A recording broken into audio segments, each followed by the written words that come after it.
You heard the update. Ricky Perisol is sounding optimistic about being available for the big matchup against Seattle, and honestly, that alone changes how you should feel about this game.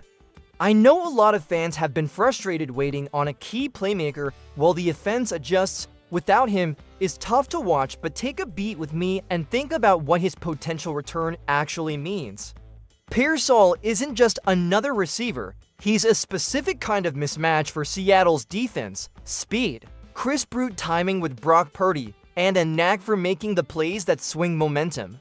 You saw it in Week 1, and if he's healthy enough to contribute, that's a different for Niners offense.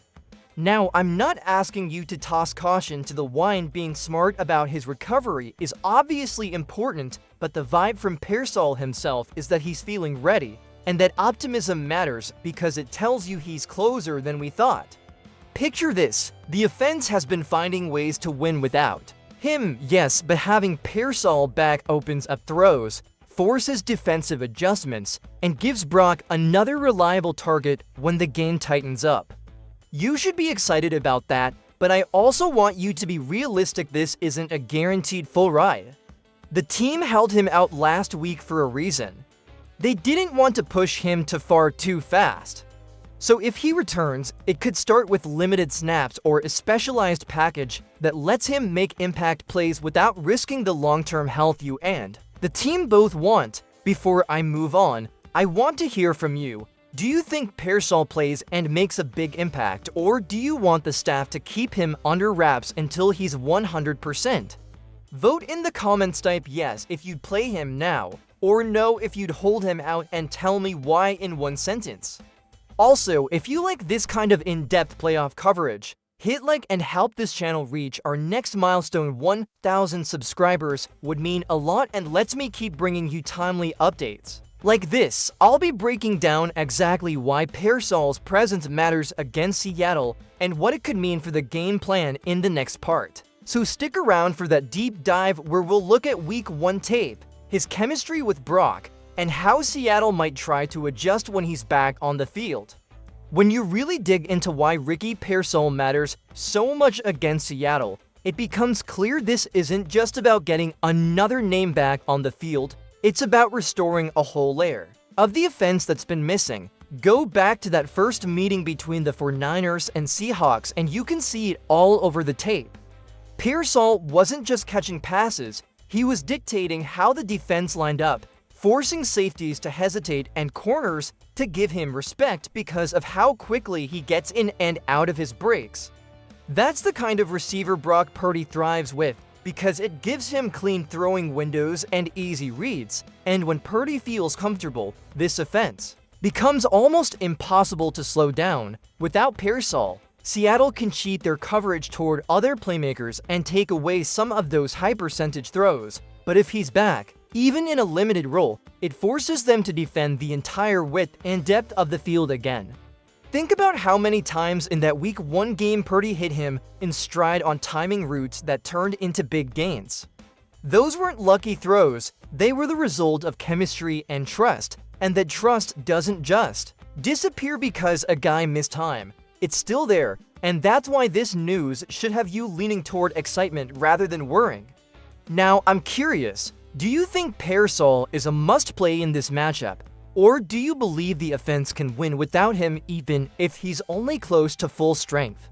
Drop your take in the comments because I read every single one, and while you're there, tap the like button if you want more breakdowns like this as we chase that 1,000 subscriber goal together. In the next part, I'm going to walk you through the biggest question the coaching staff has to answer, which is how much risk is worth taking when you bring a player like Perisol back in a game that could define the season, and why that balance might be the key to everything that happens on Sunday.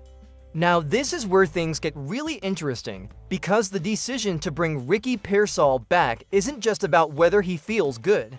It's about how the 49ers weigh risk versus reward in a game.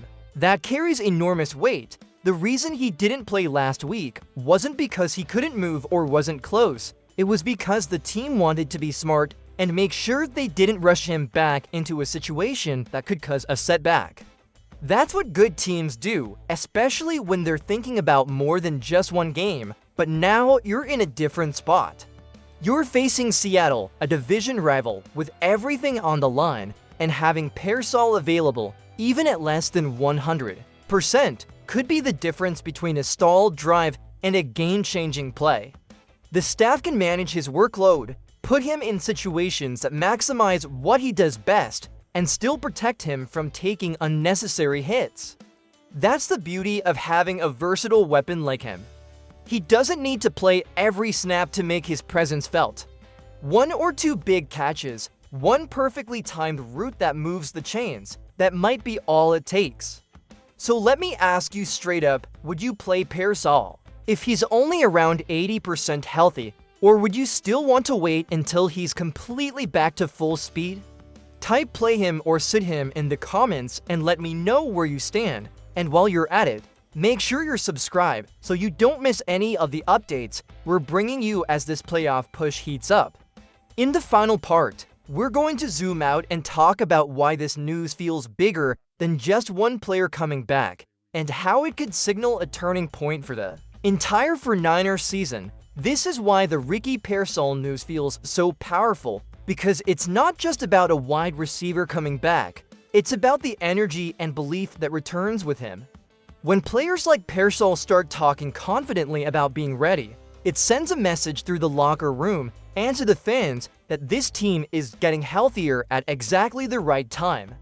You can feel how different the conversation becomes when instead of asking who's missing, you start talking about who's coming back, and that shift matters heading into a matchup as intense as Seattle. The 49ers don't need perfection from him, they just need him to be himself for a handful of moments, because those moments are often what decide close playoff-style games. A well-timed third down catch, a route that pulls coverage away from someone else, or one explosive play down the field can completely change how this game unfolds. So let me know how this update makes you feel. Does it give you more confidence going into Seattle, or are you still cautious until you see him on the field?